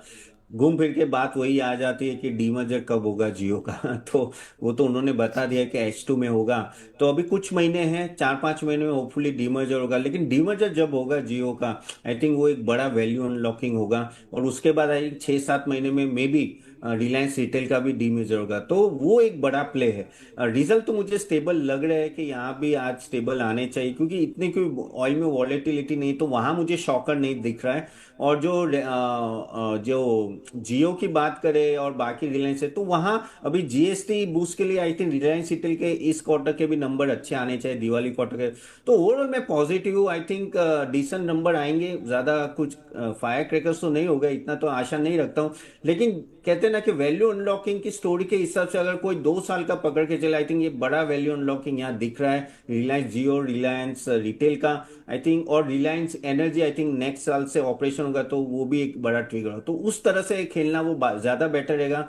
ज्यादा रिजल्ट तो नॉर्मल रहेगा, वैसा ही लग रहा है मेरे को। रिजल्ट्स नॉर्मल रहेंगे, बहुत ज़्यादा तोड़फोड़ नहीं होंगे, लेकिन हाँ रिजल्ट्स पॉजिटिव साइड पर रहेंगे, इसकी उम्मीद आप ज़रूर करके चल सकते हैं। और देखिए बाजार अपनी बढ़त इंक्रीज कर रहा है, बढ़ा रहा है। 25,600 का जो लेवल है वो भी अब निफ्टी पर आपको पार होता हुआ दिखा है। चलिए ठीक है, बाजार धीरे धीरे करके क्लॉ बैक करने की, लोअर लेवल से रिकवर करने की कोशिश कर रहा है। हम बढ़ते हैं हमारे दर्शकों के सवालों की ओर, जो कि हमारे साथ काफ़ी देर से वेट कर रहे हैं। सबसे पहले पीडी गर्ग जी का सवाल है, कह रहे हैं Sandeep ji please get me view on Nykaa and Swiggy for fresh buy for 1 year. तो स्विगी तो सर आप कह ही रहे थे, ये 1 साल के लिए पूछ रहे हैं। आप कह रहे थे कि कम से कम 2-3 साल का व्यू रखें। नाइका पर आपका क्या व्यू है सर, अगर 1 साल का किसी का व्यू है तो? देखिए, नायका ऑलरेडी काफी बढ़ चुका है, और उसका लास्ट टाइम रिजल्ट भी ठीक ठाक अच्छा आया था। और अगर आप देखो तो ये फेस्टिवल सीजन चल रहा है, तो ऑफ कोर्स नो इसको और बढ़ोतरी मिल सकती है। नायका एक ऐसा स्टॉक है ना जिसने कॉन्स्टेंटली अच्छा परफॉर्म किया है, तो ये आपके रेडार में होना चाहिए। लेकिन वैल्यूएशन की दृष्टि देखूँ तो मैं आई थिंक ये स्टॉक ऑलरेडी बहुत ही भाग चुका है। थोड़ा वेट कर लीजिए, अगर नीचे मिलता है, अभी अभी कितना 260 के आसपास है। आई थिंक मे बी 240 के आसपास मिलता है, 230 240, I think that will be a very good entry level to enter. यहाँ से अगर लेना है तो थोड़ा थोड़ा करके लेना, क्योंकि मुझे अभी भी वैल्यूएशन बहुत ही भाग चुके हैं। वो फेस्टिवल मूड के वजह से और जीएसटी कट के वजह से इस बार लग रहा है कि कंजम्पशन बूस्ट है, इसलिए स्टॉक भाग रहा है। बट इस लेवल पे ना मेरी ना होगी। ठीक है, ओके।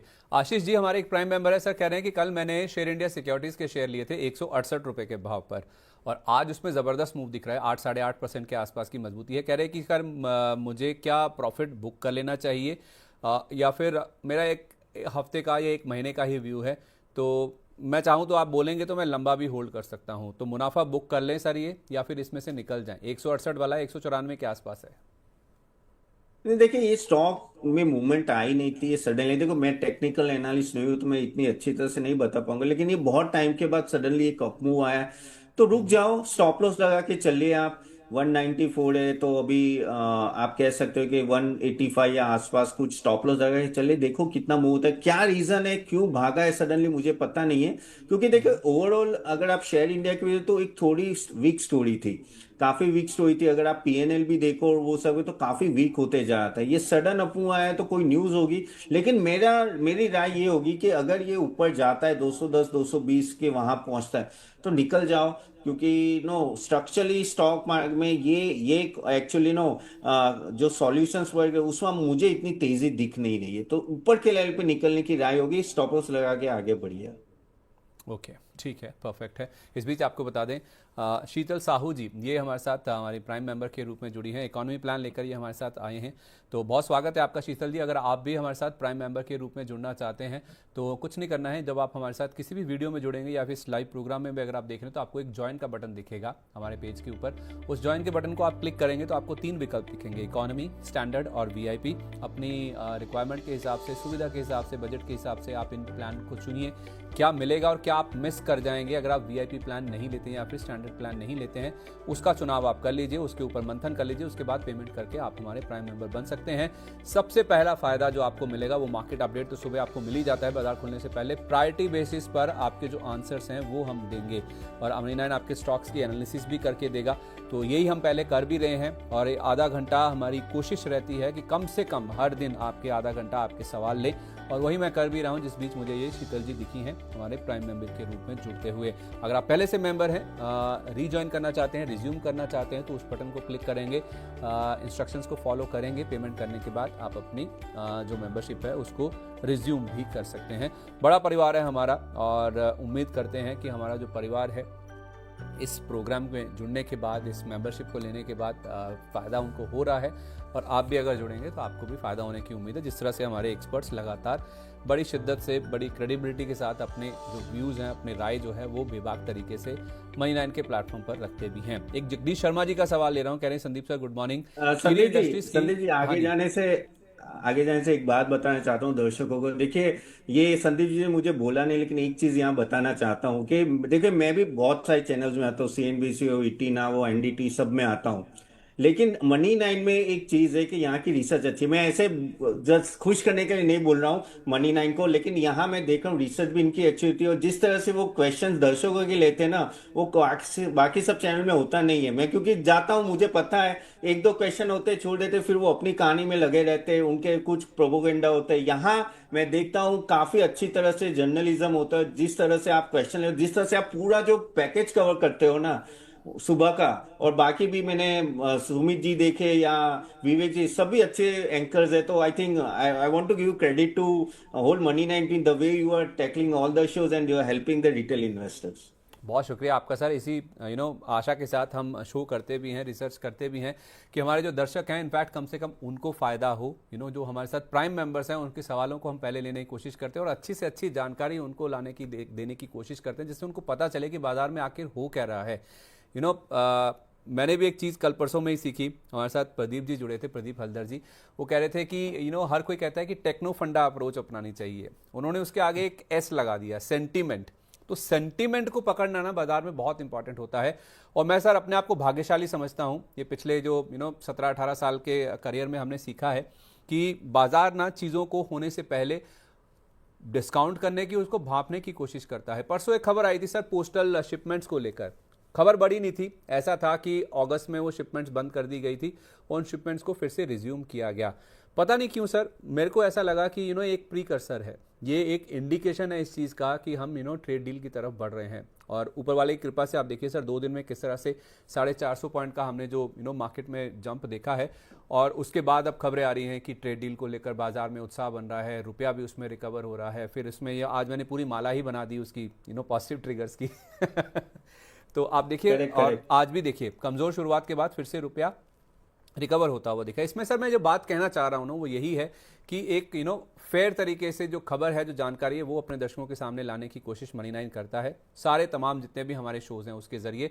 और हमारे दर्शकों को किस तरह से बेनिफिट किया जा सके, उनकी जानकारी बढ़ाई जा सके और बाजार में किस तरह से ट्रेड करना है, किस तरह से बाजार को अप्रोच करना है, वो बताने की कोशिश करते हैं। और उसमें आपके जैसे जो एक्सपर्ट्स हमारे साथ जुड़ते हैं सर, वो बाखूबी बहुत अच्छा, बहुत ही मेजॉरिटी जो एक कहते हैं ना कंट्रीब्यूशन, वो आप जैसे एक्सपर्ट्स का ही है। जब आपके जैसे एंकर्स और जो अच्छे क्वेश्चन है तो हमें भी मजा आता है, उसमें तो कोई डाउट नहीं है।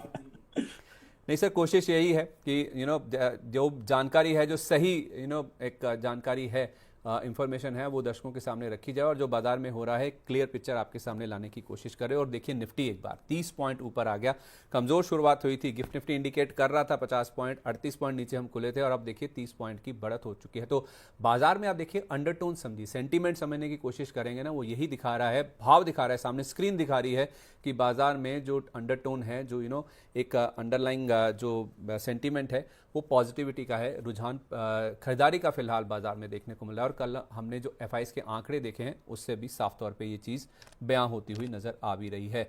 आगे बढ़ूं सर, तो जगदीश शर्मा जी का मैं सवाल ले रहा था, कह रहे हैं कि किरी इंडस्ट्रीज के शेयर मेरे पास ना 606 रुपए की बाइंग है, प्लीज़ बताएं क्या करें। कई बार पूछ चुका हूं लेकिन मेरा सवाल लिया ही नहीं जाता, प्लीज़ आज बताने का कष्ट करें। ज़रूर सर, मैं तो अभी भी यही कह रहा था कि आपके लिए ही बैठे हैं, आपकी वजह से ही हम हैं, आपके बिना कुछ भी नहीं है। तो सर किरी इंडस्ट्रीज अगर 606 पर ले लिया है, अभी 582 पर है, तो क्या करें, शर्मा साहब पूछ रहे हैं। नहीं देखो, की इंडस्ट्री केमिकल्स में है और वहाँ थोड़ा अभी इश्यूज चल रहे हैं जैसे आपको पता है, तो भी कंपनी ने कंपैरेटिवली काफी हद तक नो परफॉर्म किया है। और थोड़ा लेकिन प्रॉब्लम वही है कि प्रॉफिटेबिलिटी में काफी वॉलेटिलिटी है। और नो स्टॉक प्राइस इतना गिरा नहीं, लेकिन अगर आप सेल्स और प्रॉफिटेबिलिटी देखें तो काफी नीचे आ चुके हैं और 3-4 साल से तो परफॉर्म ही नहीं कर रहा है प्रॉफिटेबिलिटी, और स्टॉक प्राइस बढ़ रहा है। तो यहाँ मेरे को ये दिक्कत आ रही कि बिना सेल्स और प्रॉफिटेबिलिटी के आपका सेल्स प्राइस कैसे बढ़े। तो मेरे हिसाब से आई थिंक बाहर निकल जाना चाहिए, अगर एक मौका मिलता है आपको तो। आई थिंक ये अवॉइड ही रहेगा मेरे एंड से। ठीक है, ओके, तो इसको आप अवॉइड करें। लेकिन सर इन्होंने जो ले रखा है, अब इसमें क्या फिर एग्जिट कर लें ये उस पोजीशन से। हाँ, एग्जिट कर सकते हैं। मुझे पता नहीं कौन से लेवल पे लिया है, लेकिन 606 पर अगर सर, ऊपर के 600, 606। बस तो 580 चल रहा है तो हाँ, थोड़ा ऊपर आता है फिर निकल जाइए इसमें से। लॉन्ग टर्म के लिए ठीक है, मुझे ज्यादा ठीक नहीं लग रहा है। मतलब कोई बाउंस मिलता है तो बाउंस में निकल जाएंगे। हाँ, बाउंस होता है तो निकल जाइए प्लीज।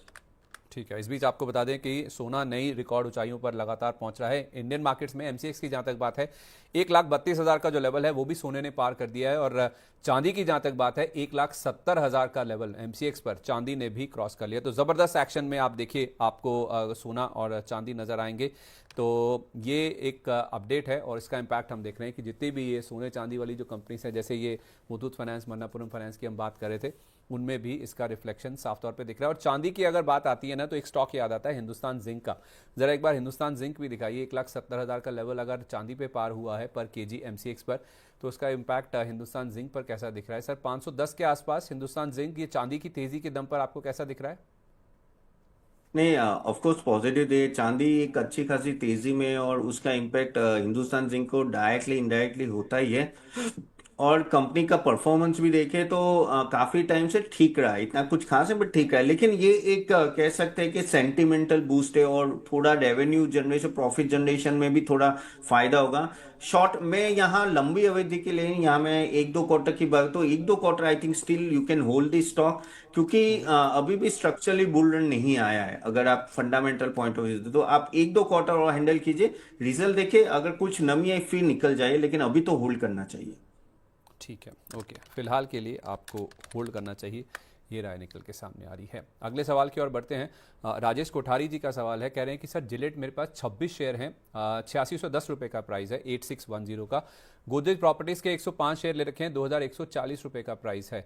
और हेवल्स इंडिया 165 शेयर हैं, 1535 रुपये के दाम पर। Sir I want to hold the stocks for long term, are good portfolio stocks, यानी कि जो सर इन्होंने सिलेक्शन किया है, पूछ रहे हैं कि क्या अच्छे स्टॉक्स हैं, व्यू लंबी अवधि का है, ये होल्ड करना चाहते हैं पोर्टफोलियो में। देखिए, जिलेट की बात करें तो जिलेट ऑफकोर्स स्टॉक काफी थोड़ा नीचे आ गए चुका है अपने टॉप से। और नो लेकिन अगर उनका जो बूस्ट देखा है हमने एफएमसी में, उतना बूस्ट अभी भी यहाँ देखा नहीं, लेकिन होपफुली होपफुली 1-2 क्वार्टर में आई थिंक वो दिखेगा, तो ऑफकोर्स ये होल्ड कीजिए आप अभी भी। लेकिन मुझे यहाँ लग रहा है कि अगर थोड़ा ऊपर आता है तो आप यहाँ से निकल सकते हो। अभी 9,400, 10,000 के ऊपर आता है तो आप थोड़ा निकल के I think better Tata consumer हो या मैरिको वैसे एफएमसीजी स्टॉक में जाओ तो बेटर रहेगा, वहां मुझे ज्यादा ग्रोथ दिख रही है। दूसरा था गोदरेज प्रॉपर्टीज। गोदरेज प्रॉपर्टीज की मैं बात करूं तो अगर देखें तो ये स्टॉक भी काफी नीचे आ चुका है अपने टॉप से, ऑलमोस्ट 34%। और परफॉर्म ठीक ठाक रहा था काफी हद तक। आप देखें तो जो लग्जरी सेगमेंट है वहां थोड़ा गोदरेज प्रॉपर्टीज कैटर करता है, तो वहां भी एक अच्छी खासी उछाल देखे। तो ये स्टॉक क्योंकि अभी इतना नीचे, आई थिंक यहाँ बने रहिए। होपफुली एक दो क्वार्टर में रिकवरी आनी चाहिए, और गोदरेज प्रॉपर्टीज अच्छा स्टॉक है, तो आप बने रह सकते हैं लॉन्ग टर्म के लिए। और सर तीसरा कौन सा था? हेवल्स। हेवल्स सर इन्होंने 1535 पे ले रखा है। हाँ। सो हेवल्स की मैं बात करूं तो हेवल्स भी काफी नीचे आ गया है ऑलरेडी। और लेकिन जो कह सकते हैं कि वायर्स एंड केबल्स में आगे जाके डिमांड होगी। ये धीरे धीरे रियल एस्टेट ऊपर आएगा तो ऊपर फायदा होगा, प्लस इलेक्ट्रॉनिक सेगमेंट में भी फायदा होना चाहिए। तो आप ये इस लेवल पे तो आप होल्ड कीजिए। लेकिन अगर आप यहाँ मुझे बोलेंगे कि और कौन से, तो आई थिंक पॉलीकैब भी आप देख सकते हो, या तो आरआर केबल। आई थिंक वो बेटर ऑप्शन दिख रहे कंपेयर टू हेवेल्स। तो आगे जाके अगर आपको मुनाफा वसूल करके वहां जाना है तो वहां शिफ्ट कर सकते अच्छा ठीक है, हेवल्स की बजाय आप पॉलीकैब या फिर आरआर काबिल यहाँ पे शिफ्ट हो सकते हैं अगर आपको मुनाफा हो रहा है और मुनाफा कभी आप बुक करते हैं। तो इन दोनों स्टॉक्स में अगर केबल सेगमेंट में आपको रहना ही है तो ज़रूर आप शिफ्ट हो सकते हैं। मोहम्मद मुख्तार अंसारी जी का सवाल है पनेशिया बायोटेक को लेकर, कह रहे हैं कि 469 रुपये पर लिया हुआ है, क्या करें? 469 की एंट्री है इनकी। सर वापिस नाम बोलेंगे सर आप? Panacea biotech, PANACEA, panacea biotech. Okay P, हाँ। सो पर्नेशिया बायोटेक की बात करें तो ऑफ कोर्स ये स्टॉक अगर देखें तो ऑलमोस्ट 24% डाउन है। और इसकी प्रॉब्लम यही हो रही है कि काफी वॉलेटिलिटी है प्रॉफिटेबिलिटी में, ऑल दैट। बट सबसे बड़ी जो प्रॉब्लम है इसका रेवेन्यू ग्रोथ ही नहीं है। ठीक है।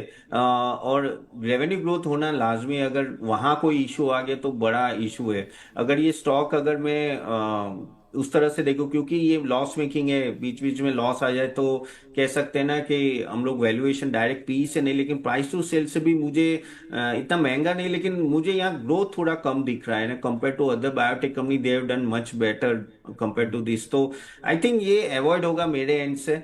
आई थिंक ये ऊपर आता है तो आप निकलना है तो निकल सकते हैं यहाँ से। बाउंस पर निकलने की कोशिश करें अंसारी साहब, ये आपके लिए राय है पनेशिया बायोटेक जो आपने सवाल पूछा है उस स्टॉक को लेकर।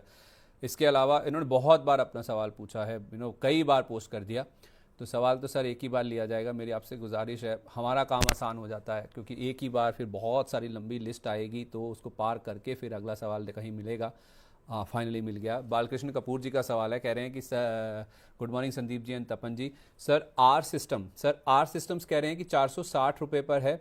SML इसूजू जो कि अब महिंद्रा इसूजू हो गया 3183 का लेवल है। और अनंत राज को लेकर कह रहे हैं कि 691 की खरीदा है इनकी। जैन REC सर ये स्टॉक मुझे भी देखना होगा, ये कह रहे हैं कि 317 रुपये पर होल्डिंग है, 3 से 6 महीने का व्यू है। टारगेट क्या होंगे इन स्टॉक्स में? देखिए अनंत राज की बात करूं तो ऑफ कोर्स ये स्टॉक अच्छा है। अभी उसका ये भी हुआ था बायबैक का और एंड ऑल दैट। और ये थोड़ा मुझे ऐसा लग रहा अभी है कि इन्होंने इस लेवल पे QIP किया है पहुंचे। सर, 1100 सॉरी करोड़, QIP किया था। 1100 और करोड़ आई रुपए थिंक का इसके, QIP। हाँ हाँ QIP किया था। तो वो भी आई थिंक फुल्ली सब, और बड़े बड़े आई थिंक प्लेयर्स एंटर हुए हैं। तो ये स्टॉक मुझे अच्छा लग रहा है और अच्छे वैल्यूएशन पे। आई थिंक यहाँ से और आप सर दोनों थोड़ा थोड़ा। उसमें ना ऐड कर दूं, सॉरी आपको बीच में रोक रहा हूँ, 662 रुपए का प्राइस था अगर मुझे सही याद है जिस पर शेयर अलॉट किए गए हैं। ओके अभी उससे तो नीचे ही है। हाँ करेक्ट। तो आई एग्जैक्टली। थिंक ये लेवल लेवल अच्छा है एंट्री के लिए। अनंत राज आई थिंक आप लंबी अवधि के लिए रख रहे हैं, क्योंकि डेटा सेंटर का ग्रोथ बहुत अच्छा है आगे जाके। और अगर इंडिया में सबसे बड़ा फोकस अगर किसी कंपनी का तो ये है। और ऑलरेडी इसके पास ऑलरेडी कॉन्ट्रैक्ट्स है, तो आई थिंक ये एक अच्छा विकल्प होगा लंबे समय के लिए। अच्छा SML इसी। मेरा सवाल भी सर यही था। अब अनंतराज वैसे देखा जाए ना सर एक रियल एस्टेट प्ले है, तो इसको रियल एस्टेट से ज़्यादा डेटा सेंटर प्ले के रूप में आप बोल रहे हैं, बुलिशनेस आपकी जो साउंड कर रही है। जी देखिए, अगर अनंत राज को ग्रो करना है तो रियल एस्टेट से हटके डेटा सेंटर में जाना पड़ेगा, क्योंकि डेटा सेंटर एक बहुत ही बड़ा स्कोप है। अगर आप देखो उसमें ही सबसे बड़ी ग्रोथ होगी। और बहुत कम कंपनी है जो डेटा सेंटर में एंटर हुई है, और कुछ कंपनी हुए हैं वो अनलिस्टेड है। अब नो डाउट अभी अगर डेटा सेंटर देखे इसका सिर्फ 5% या 10% है, लेकिन आगे जाके अगर वो 25-30% हुआ ना, तो आई थिंक इसमें प्रॉफिट, क्योंकि उसका मार्जिन जो होता है ना 80-90% का मार्जिन, तो वहां एक अच्छा खासा प्रॉफिट दिखेगा। तो उस पे बैट करते हैं अपने, not as a real estate play. ठीक है सर, अगर हम इंडिया में डेटा सेंटर प्लेयर्स की बात करें ना, उसमें अनंतराज एक है, उसमें एक नेटवेब टेक्नोलॉजीज भी है। वैसे तो अब ये एयरटेल जैसी कंपनियां ये भी इसमें एंटर करती हुई दिख रही हैं, अभी गूगल के साथ हाल ही में करार हुए हैं। बेस्ट प्ले अगर आपको देखना है डेटा सेंटर में, तो आपकी बेस्ट चॉइस क्या होगी स्पेस में? नहीं देखिए, नेटवेब आई थिंक वो क्या कर रही है, वो बेसिकली एआई रिलेटेड सर्विसेज और सॉफ्टवेयर और वो बनाती है, डायरेक्टली डेटा सेंटर प्ले नहीं है। तो ठीक है। डेटा सेंटर में अगर अनंतराज लेंगे, फिर एयरटेल का एक है, और आई थिंक टाटा का भी कुछ आ रहा है, दो तीन प्लेयर, लेकिन आई थिंक लिस्टेड में यही एक बड़ा है। आई थिंक टाइम करके एक और एक है, टाइम एग्जैक्टली मुझे याद नाम नहीं है, लेकिन उसके सामने भी मैंने रिव्यू किया था। आई थिंक ये this is the best play data centre में, अगर ये है तो अनंतराज है बेस्ट प्ले। ठीक है। ओके। अच्छा, बाकी स्टॉक्स में लिस्टेड आर लिस्टेड सिस्टम था। कंपनीज में। लिस्टेड हाँ कंपनीज पे ठीक है। आर सिस्टम, हाँ। बाकी एसएमएल इसूजू, और ये मैं जैन आरईसी देखता हूँ सर, कौन सा है ये? अच्छा, जैन रिसोर्सेज की बात कर रहे हो, आई थिंक जो रिसेंटली लिस्टेड नाम है। देखिए, एसएमएल इश्यूजू की बात करें तो ये स्टॉक भी देखिए बहुत भागा था अच्छा खासा, लेकिन काफी नीचे अभी धीरे धीरे आ रहा है वो। लेकिन ये स्टॉक में आई थिंक बने रहना चाहिए। आई थिंक अभी भी मुझे, अगर है आपके पास तो बने रहे, अगर लेना है तो थोड़ा नीचे 10% नीचे और आता है 5-10 में, तो आई थिंक इसमें पोजीशन बिल्ड कर सकते हैं। जैन आपने कौन सा बोला था? जैन? जैन अ, रिसोर्सेज है सर। रि- जैन रिसोर्सेज ये, रिसाइकलिंग। हाँ, ये शायद हाँ हाल ही में लिस्टेड कंपनी जो है। हाँ हाँ हाँ। अब ये हाल ही लिस्टेड कंपनी है, और अगर मैं इसका वैल्यूएशन भी देखूं एंड ऑल दैट, तो अ, ठीक है, थोड़ा महंगा लग रहा है ना। 52 का पी रिसाइकलिंग कंपनीज को कुछ ज्यादा ही है, और स्क्रैप मटेरियल तो मेरे हिसाब से अगर प्रॉफिट बुक करना है तो कर सकते हैं। वैल्यूएशन मुझे थोड़ा हाई लग रहा है यहाँ, क्योंकि ये मेटल और उसमें कहते हैं ना रिसाइकलिंग, वो नॉर्मली इतना हाई होता नहीं है। ठीक है, और ये साइक्लिकल बिजनेस ज्यादा है, तो यहाँ मेरी राय रहेगी, आप अगर प्रॉफिट बुक करना चाहो तो आप कर सकते हो। और चौथा स्टॉक सर मुझे याद नहीं है कौन सा था। एक आर पहला सिस्टम्स था स्टॉक सर, एक एसएमएल इसूजू। ऐसा भी तो मैंने बोला होल्ड कीजिए। और R system, R, R systems. हाँ, आर सिस्टम नामी, okay, R system international, okay. So R system international of course ये डिजिटल ट्रांसफॉर्मेशन और प्रोडक्ट इंजीनियरिंग में है, और आईटी में है, और आईटी की हालत थोड़ी नर्म है अभी। लेकिन इसकी प्रॉब्लम ये आ रही है कि इसकी प्रॉफिटेबिलिटी में दम नहीं है, और ये स्टॉक अभी भी मुझे ऐसा लग रहा है कि वैल्यूएशन 25 के पी पे चल रहा है, लेकिन प्रॉफिट भी उससे नहीं नहीं, ये भी आप निकल जाए तो बेटर रहेगा।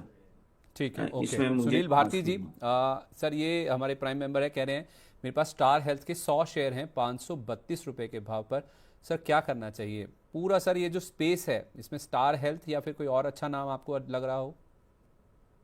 देखिए, अगर आप जनरल इंश्योरेंस की बात करो, स्टार हेल्थ अच्छा नाम है, नो डाउट। अगर लेकिन उसने, सच बोलूं ना तो उसका परफॉर्मेंस इतना खास रहा नहीं है कितने सालों से, और उस तरह से ग्रो नहीं हुआ है। Of course Rakesh Jhunjhunwala back company है, काफी एंट्री हुई थी, लेकिन अगर मुझे आपका इसका ऑप्शन देना है तो I think ICICI Lombard is the best option. जो जनरल इंश्योरेंस में उनकी प्रॉफिटेबिलिटी देखिए, उनका ऑपरेशन देखिए, is far far better than star health. और कुछ पर्सनल एक्सपीरियंस भी है स्टार हेल्थ और उन सबसे, तो आई थिंक आईसीआईसीआई लोम्बार्ड, अगर वो चाहे तो इससे स्विच करके आईसीआईसीआई लोम्बार्ड में जाइए। आई थिंक वो बेटर विकल्प है। मैं पॉजिटिव इतना नहीं हूँ स्टार हेल्थ के लिए। ठीक है, परफेक्ट है। आज ना एक सर लिस्टिंग भी होनी है, मैं उसकी और भी बढ़ता हूँ। एक सवाल और ले लूँ बस मैं। संजय कुमार गुरु रानी जी हमारे प्राइम मेंबर हैं, कह रहे हैं have a bright Deepavali, my Diwali is also going well. Sir बहुत शुभकामनाएं आपको और हमारे सभी दर्शकों को। उम्मीद करते हैं कि हमारे जितने भी दर्शक हैं, जितने भी माइन नाइन फैमिली के मेंबर्स हैं, सबकी दिवाली बहुत ही शुभ रहे इस बार, और मुनाफे वाली रहे और दमदार रहे, ऐसी हम उम्मीद करके चल रहे हैं। बहुत शुक्रिया आपका सर शुभकामनाएं देने के लिए। तो सर इनका सवाल है कि दिवाली तो अच्छी जा रही है, लेकिन एक ही दिक्कत है कि इनके पास सर 1000 शेयर हैं ऊर्जा के। ऊर्जा को अगर आप सर ट्रैक करते हो, URJA, इन्होंने ले रखा है सर 27 रुपये 74 पैसे के दाम पर, और शेयर आ गया है 12 रुपये 32 पैसे पर, जो ये लिख रहे हैं। कह रहे हैं अब मुझे क्या करना चाहिए, बहुत बड़ा लॉस हो रहा है, क्या मैं एवरेज करूं या फिर एग्जिट कर जाऊं? नहीं देखिए, एवरेज तो कभी करना ही नहीं है ऐसे स्टॉक्स को, क्योंकि फंस जाते हो और पैसे फंस जाते हैं। कभी भी कोई स्टॉक बहुत नीचे जाता है 10-20 में, तो रुक जाओ, साइड में हो जाओ, उसको सेटल होने दो, फिर सोचो एवरेज करने का। क्योंकि क्या होता है, एवरेज कर करके और पैसे एक ही स्टॉक में चले जाए। अभी इस स्टॉक की बात करूं, आप देखिए रेवेन्यू ग्रोथ 10 साल का नेगेटिव है, नो डाउट ये ऊर्जा और सोलर पैनल्स और नो काफी हद तक इलेक्ट्रिक व्हीकल से लिंक्ड है, इसलिए ये काफी नो इनिशियली भागा था, लेकिन इसमें स्टॉक में कुछ दम नहीं है। और मुझे ऑनेस्टली लग नहीं रहा है कि इतनी बड़ी रिकवरी आएगी। तो आप चाहो तो भी वेट कीजिए। प्रॉफिटेबिलिटी लास्ट क्वार्टर की भी मैं अगर देखूं तो इतनी कुछ खास नहीं थी। अगर ये उछाल आते तो मेरे एंड से तो प्योर ये सेल है। और प्लीज इस पे और एवरेज मत कीजिएगा, इन सब स्टॉक से बच के रहिए, क्योंकि बहुत अच्छे स्टॉक्स अवेलेबल है जहां आप एंटर करके कमा सकते हो। ये सब में स्टोरी बेस होती है ना, उसमें यही होता है, ऑपरेटर होते हैं, फिर आप फंस जाते हो, वो लोग निकल जाते हैं। ओके, ठीक है, परफेक्ट है। इस बीच आपको बता दें, एक नए प्राइम मेंबर और जुड़े हैं हमारे साथ इकोनॉमी में ही। इन्होंने अपना नाम जो है ना वो उर्दू में लिखा है, तो उर्दू मेरे लिए पढ़ना इस जन्म में तो काफ़ी मुश्किल नज़र आ रहा है अभी तक के लिए। लेकिन मैं इनके चैनल पे जाके देख रहा हूँ तो इनका नाम लिखा है अहमद बिन आइफान। ये बरकत से लिखा है, कह रहे हैं, बता रहे हैं।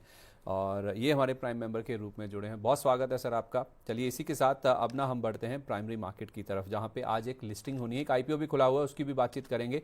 और लिस्टिंग जो आज होनी है ना, उसका नाम है कैनरा एचएसबीसी लाइफ इंश्योरेंस। इसको जरा एनएसई के पेज पर जाकर आप देखिएगा। 106 रुपये का इशू प्राइस है सर इसका, जो तय किया गया है। 2517 करोड़ रुपए कंपनी ने रेज किए हैं।